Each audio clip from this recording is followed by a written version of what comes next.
Berikutnya kita akan belajar tentang fungsi komposisi dan fungsi inverse dari suatu pemetaan linear.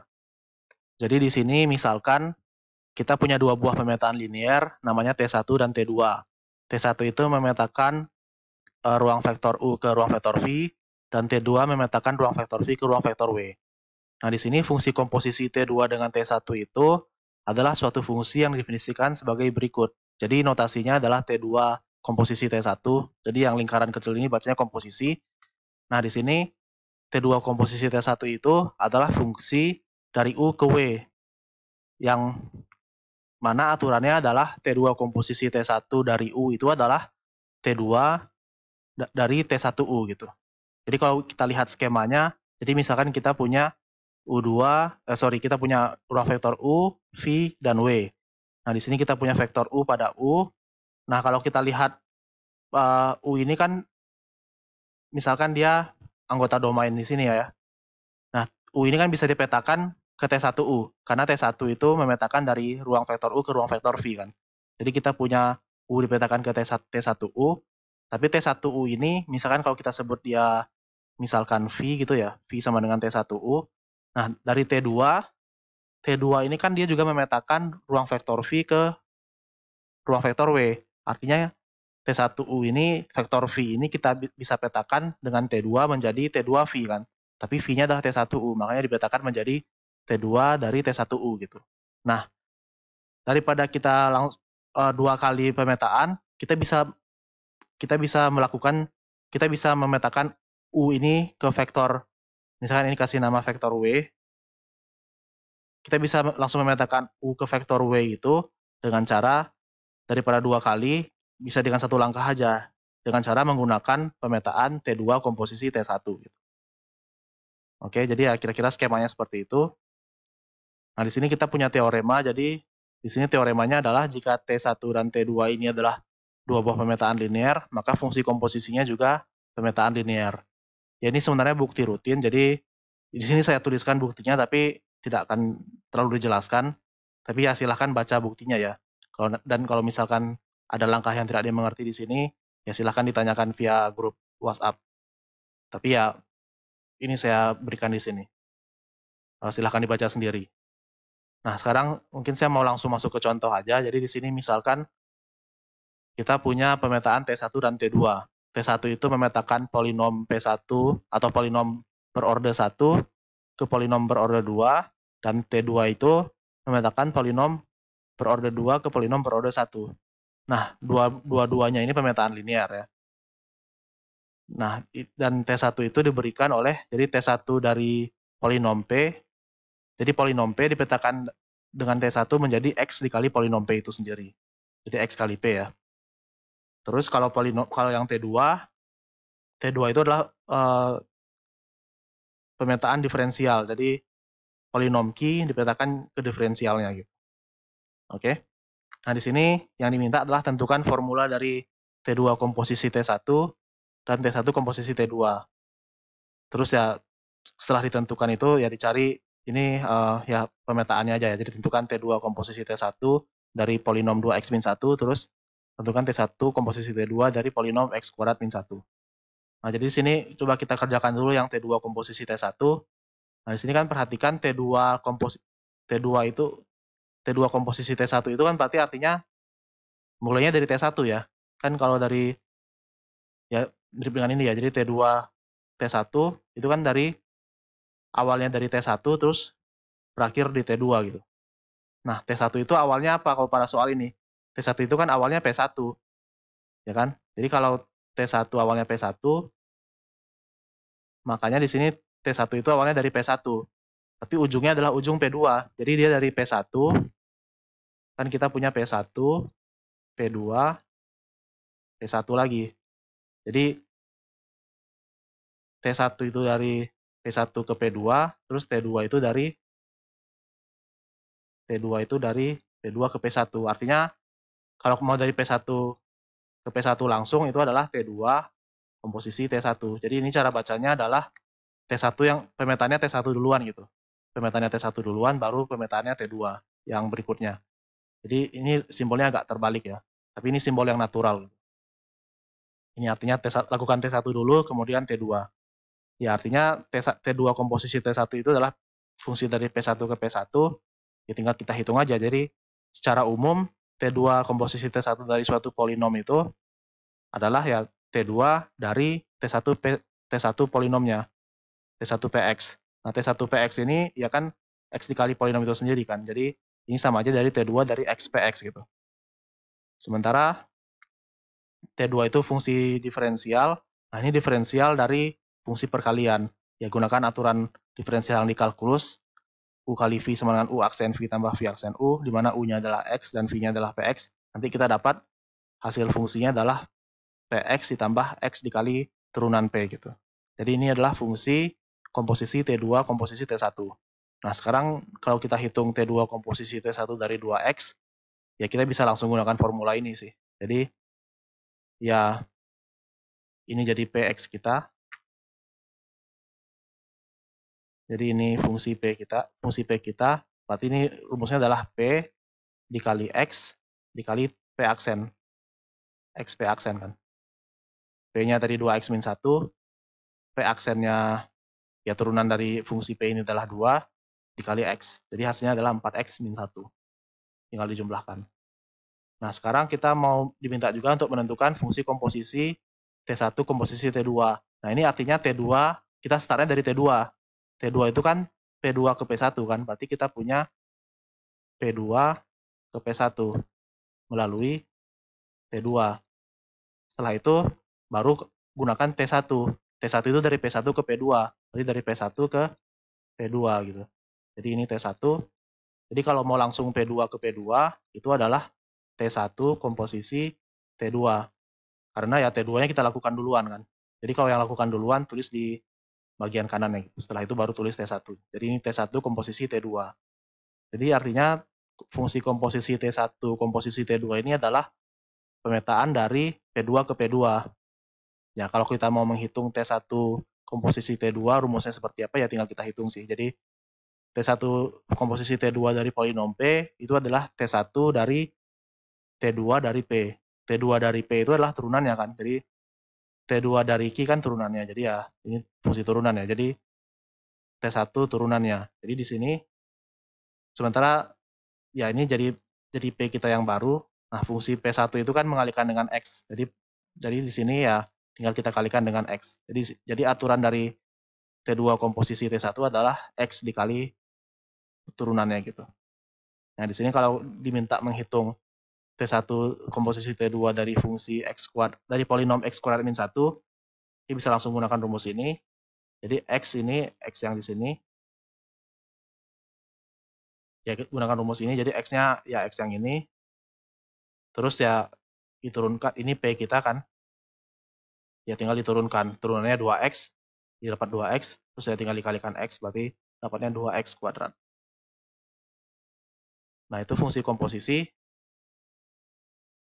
Contoh berikutnya, kita juga bisa mengkomposisikan dengan fungsi identitas. Jadi di sini misalkan kita punya pemetaan linear V ke V, dan misalkan kita punya identitas V ke V ya. Jadi kalau identitas itu maksudnya identitas dari V itu adalah V juga gitu. Jadi identitas dari, atau misalkan identitas dari U adalah U juga gitu. Jadi vektornya dipetakan ke dirinya sendiri. Nah di sini kalau kita komposisikan T dengan identitas, itu adalah fungsi T itu sendiri. Dan kita juga kalau mengkomposisikan identitas dengan T, itu hasilnya adalah fungsi itu sendiri. Jadi makanya namanya adalah identitas. Oke. Nah, komposisi itu juga bisa lebih dari 2 pemetaan. Jadi di sini ilustrasinya 3 ya. Jadi kalau misalkan 3 pemetaan, misalkan kita punya 3 buah pemetaan linear T1, T2, T3. Nah, T1 itu dari U ke V, T2 dari V ke W, dan T3 dari W ke Y misalkan. Nah, di sini pemetaannya berarti, komposisinya berarti kalau misalkan kita punya T3 komposisi T2 komposisi T1, artinya kita startnya dari T1. Makanya di sini kalau pada ilustrasi ini kita start dari T1 kan. T1 itu kan U ke V, berarti kita start dari U ke V. Terus U ke V, terus T2, V ke W, terus yang berikutnya dari W ke Y. Daripada nulis 3 kali pemetaan, ya kita bisa langsung tulis dia sebagai fungsi komposisi.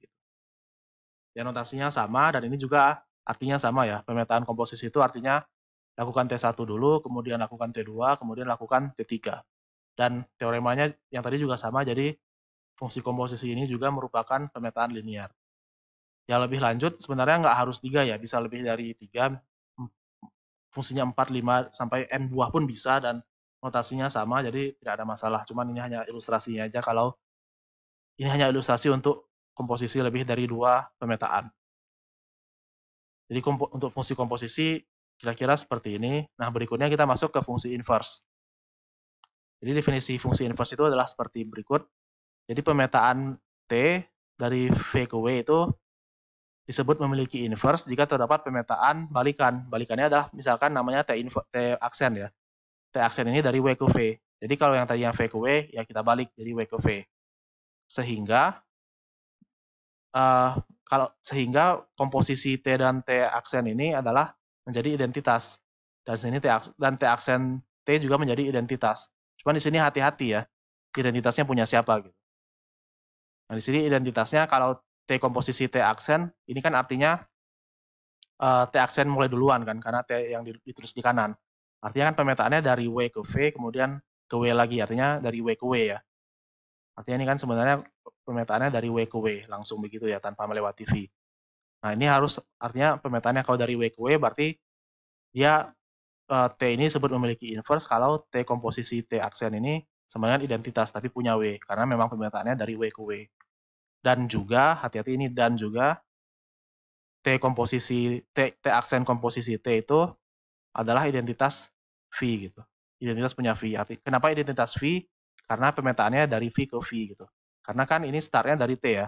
Karena T ditulis di kanan, startnya dari T berarti kan V ke W, kemudian W ke V kan. Makanya V ke W, kemudian W ke V. Makanya ini sebenarnya pemetaannya adalah pemetaan dari V ke V langsung gitu. Makanya identitasnya punya V gitu. Nah, ini notasinya. Jadi ini definisi inverse ya, dan notasinya biasanya kita sering menuliskan T aksen itu adalah sebagai T inverse, T pangkat min 1 seperti ini gitu. Biar notasi untuk inverse.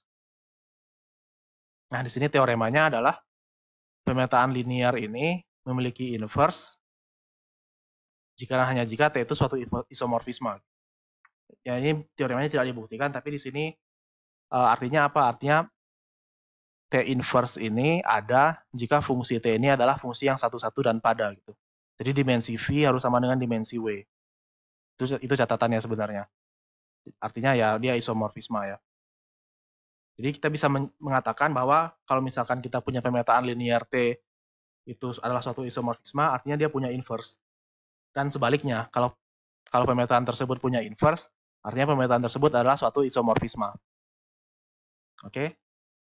Nah, sekarang salah satu teoremanya, di sini kita punya teorema berikut. Jadi, misalkan isomorfisme T itu memiliki inverse T inverse ya, memiliki pemetaan T inverse, ya ini isomorfisme ya. Jadi, teoremanya mengatakan kalau T inverse ini adalah suatu pemetaan linear. Ya, ini buktinya saya tuliskan di sini, tapi tidak akan saya jelaskan secara detail karena nggak terlalu butuh juga. Tapi setidaknya kalau kalian mau membaca bukti teoremanya ini lebih bagus, dan silahkan baca di sini. Dan kalau misalkan ada di pembuktiannya ada yang tidak dimengerti, silahkan ditanyakan ya. Jadi ini saya tuliskan di sini, bisa dibaca di slide nanti. Tapi ya silahkan dibaca sendiri, silahkan dipahami sendiri. Karena nanti soal-soalnya tidak akan, soal-soal seperti yang menggunakan bukti ini mungkin lebih banyak di aljabar lanjut daripada kuliah kita. Tapi ya ada baiknya juga kalau disiapkan dari sekarang. Oke, jadi intinya teoremanya adalah T inverse itu suatu pemetaan linear. Dan buktinya ya nggak susah juga sebenarnya. Oke, nah berikutnya kita juga punya suatu lemma atau teorema kecil. Jadi di sini kalau misalkan suatu pemetaan linear itu punya inverse, artinya ini isomorfisme ya. Dia punya inverse. Nah, kalau inverse itu kita inversekan balik, kita inversekan lagi, dia adalah pemetaan itu sendiri. Ya ini buktinya tidak diserahkan, tapi ya secara logika kan ya dibalikan lagi kan hasilnya dirinya sendiri gitu. Jadi logikanya seperti itu. Nah, sekarang teorema berikutnya, misalkan kita punya suatu transformasi linear ya, atau pemetaan linear dari Rn ke Rn. Nah, di sini kan pemetaan linear itu bisa kita tuliskan dalam bentuk perkalian matriks kan, dimana jadi Tx-nya sama dengan Ax, kita tuliskan pemetaan linear ini dalam bentuk perkalian matriks.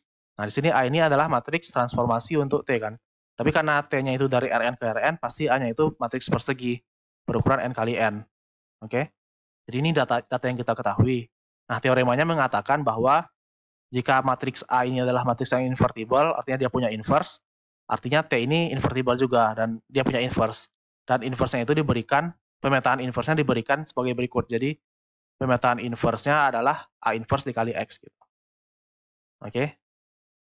Jadi, ya, dan T inverse ini tadi kita sudah tahu juga kalau dia pemetaan linear, jadi matriks transformasi untuk pemetaan linear T inverse adalah A inverse. Nah, sekarang coba kita lihat aja contohnya. Jadi di sini, misalkan kita punya operator linear atau pemetaan linear dari R3 ke R3. Nah, operator linearnya itu diberikan oleh aturan berikut. Jadi, vektor X1, X2, X3 dipetakan menjadi 3 vektor. Ya, di sini dituliskan secara horizontal, tapi tidak ada masalah ya. Nah, di sini, pemetaan linearnya menjadi 3X1 plus 2X2. Jadi, ini yang komponen pertama. Komponen keduanya adalah min 2X1, min 4X2 tambah 3X3. Komponen ketiganya adalah 5X1 tambah 4X2 dikurang 2X3. Nah, soalnya adalah tentukan apakah T itu memiliki inverse, dan jika iya, jika T memang memiliki inverse, cari pemetaan inverse-nya gitu. Jadi berarti T inverse X itu aturannya apa gitu. Nah, kalau misalkan T memiliki inverse, ya artinya T itu suatu isomorfisme ya. Artinya dia fungsi satu-satu dan pada. Nah, sekarang coba kita lihat aja jawabannya bagaimana. Nah, di sini kita cari matriks representasi atau matriks transformasinya ya. Matriks transformasinya adalah matriks berikut ini. Kenapa seperti ini ya? Ya ini kan kalau kita tulis vertikal, nanti kan matriks ini kalau kita kalikan dengan misalkan kita kalikan dengan X1, X2, X3 ya. Nanti hasil kalau misalkan kita mau AX sama dengan AX ya. Oh ya kayak pemetaan T itu TX sama dengan AX, berarti kan matriks A ini dikali X1, X2, X3. Nah, di sini kalau kita lihat, di bagian pertamanya kan nanti ini jadi 3X1 plus X2. Dan itu sama dengan yang aturan tadi. Yaitu sama dengan aturan yang tadi, yang di sini 3X1 tambah 2X2. Oke, nah jadi sekarang, kalau kita mau membuktikan T ini memiliki inverse atau tidak, ya cukup kita buktikan kalau A ini invertible. Ya kan? Nah, ternyata dia memang invertible. Ya kalian bisa cari inverse-nya dengan metode favorit kalian, jadi cari inverse-nya. Nanti inverse-nya dapat seperti ini gitu. Jadi ini matriks A inverse-nya. Jadi ini silahkan dicari A-nya kenapa invertible. Ya sebagai latihan, dan ya inverse-nya adalah seperti ini. Artinya pemetaan T memiliki inverse. Oke, artinya T suatu isomorfisme, dan sekarang berikutnya kita diminta untuk mencari inverse dari T. Nah, inverse dari T, ya artinya inverse dari T itu adalah sama dengan matriks A inverse dikali X. Oke, dan A inverse-nya ini, matriks yang ini ya silakan dicari kenapa seperti ini, ya tinggal kita kalikan dengan X1, X2, X3. Ya ini perkalian matriks biasa, jadi kita dapat aturan dari T inverse X adalah vektor ini gitu. Dan nanti kalau kalian mau memeriksa, nanti kalian kalau mau periksa komposisi T inverse dari vektor X, nanti kalian akan dapat jawabannya adalah vektor X itu sendiri. Dan juga misalkan kalau kalian mau periksa T inverse komposisi T dari vektor X, nanti jawabannya akan dapat vektor X sendiri. Ini maksudnya X ini ya, X1, X2, X3 ya. Jadi saya pakai notasi vektor di sini. Oke. Jadi ya kira-kira caranya seperti itu. Yang teorema yang terakhir di sini, misalkan kita punya dua buah pemetaan linear dan dua-duanya ini satu-satu ya. Jadi di sini komposisi dari dua buah pemetaan linear yang satu-satu itu adalah pemetaan yang satu-satu juga. Dan kalau misalkan dia invertible, inverse dari pemetaan linear itu jadi T2 komposisi T1 inverse itu adalah T1 inverse komposisi T2 inverse. Jadi ya teoremanya seperti ini.